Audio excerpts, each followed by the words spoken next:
ولما بلغ أشده واستوى آتيناه حكما وعلما وكذلك نجزي المحسنين.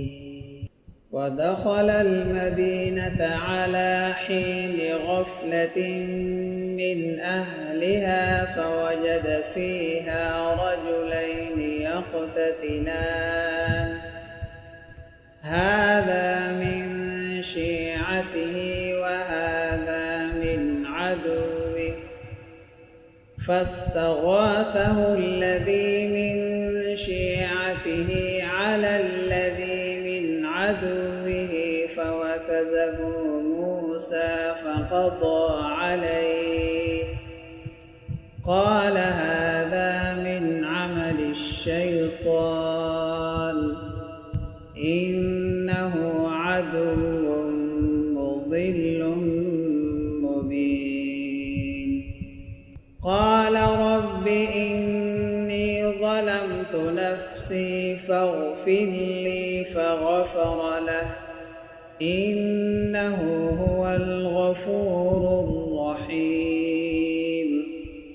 قال رب بما أنعمت علي فلن أكون ظهيرا للمجرمين. فأصبح في المدينة خائفا يترقب فإذا الذي استنصره بالأمس يستصرخه قال له موسى إنك لغوي مبين. فلما أن أراد أن يبطش بالذي هو عدو لهما قال يا موسى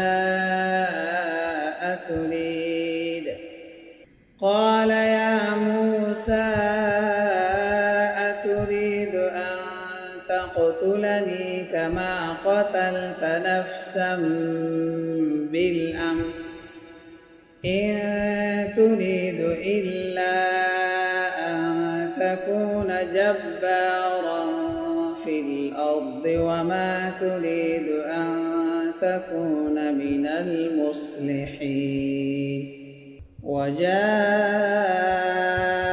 رجل من أقصى المدينة يسعى قال يا موسى إن الملأ يأتمرون بك ليقتلوك فاخرج إني لك من الناصحين.